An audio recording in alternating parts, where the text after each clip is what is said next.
Break this down for me. What do you think the key is to this fight? I'm thrown off by Bradley because on one hand, I see muscles everywhere, but in 31 fights, although he's undefeated, he's only got 12 knockouts, and he almost got knocked into tomorrow by Provodnikov about a year ago or so. I'm confused about this fight, Teddy.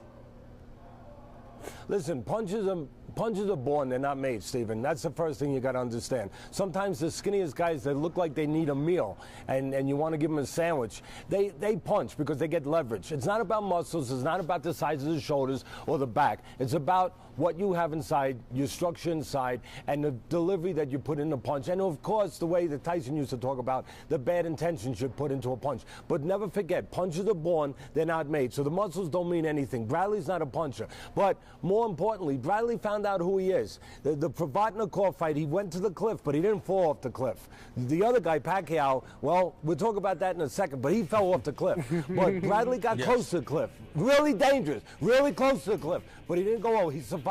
He showed a great heart. He got dropped several times. He got up, he survived the fight. But then he came back and he fought Marquez. And in that fight, he got the memo. He got the memo. He understood what he wasn't. Sometimes we think we know what we are. Sometimes it's just important to know what we're not. Bradley understood he's not a guy in the trenches. He's not, as you said, he's not even with the muscles. He's not a puncher. So what did he do? He took it outside. He used his legs. He controlled distance. He kept the gaps. He used his jab. He used his intellect. And he has a good intellect. And he outboxed Marquez, a good puncher. A puncher who knocked Manny Pacquiao out cold. So right now, Timothy Bradley knows who he is.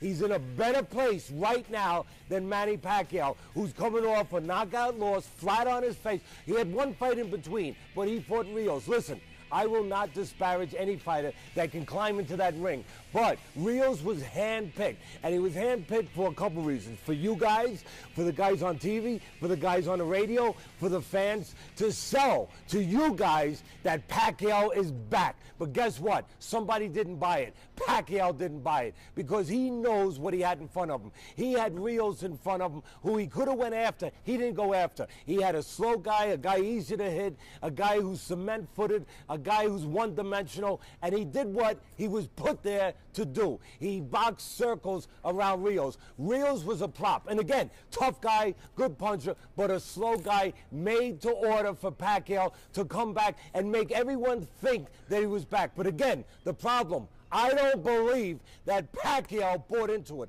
I don't believe that he thinks he is back. I think there's something wrong with Pacquiao. I think that so do I. Emotionally, psychologically, well, Stephen, you're my man. You're my man because I really believe that Pacquiao, on top of having been knocked face first, only removed one fight ago where he was knocked out cold, face first. Not only that, but he's had marital problems. He's got problems. He's got tax problems. He's got money problems. He's a politician now. He's got another career going on. He's got a lot of other things. And you know what? He's got the money problems that they say he has. What other problems do you have? He has a problem where he might not be fighting for the right reason. He might be fighting because he has to. And when you fight because you have to, it's not the same as fighting because you want to. Take over, Stephen. No, I'm gonna let Skip get it here. I've got nothing to say, Teddy. You broke it down for me. I agree with you 1,000%. Go ahead, Skip. Teddy, this is your ex-friend, Skip. Hey, one last thing, Skip. I thought I was your man. Now he's your man. I thought I was. After all those years. Skip, you're my man. Skip, you're my man. You know how you're my man? This is how you're my man. You really are. You're my man, Skip. I need one little piece of the puzzle, one little piece of information that's still missing, and then I will be sure. I'll run to the windows. It's legal out here, by the way, to gamble. I'll run to the windows, and I'll put everything down on Bradley. One little piece of information, one little piece. Who do you like? You please tell me you like Pacquiao. I like Pacquiao. And Teddy. My man! Okay. My man. Teddy, please reflect back. I know you sense changes. Significant changes in Manny Pacquiao's psyche. You and I have talked about this. But could you please put in perspective the first fight between Pacquiao and Bradley? You've been around this fight game many, many years. in your eyes, how big of a robbery was it? Because quick stat, Pacquiao landed 94 more punches than Bradley did and threw 78 fewer punches. There was no knockout in there, so what happened? How do you explain the judging?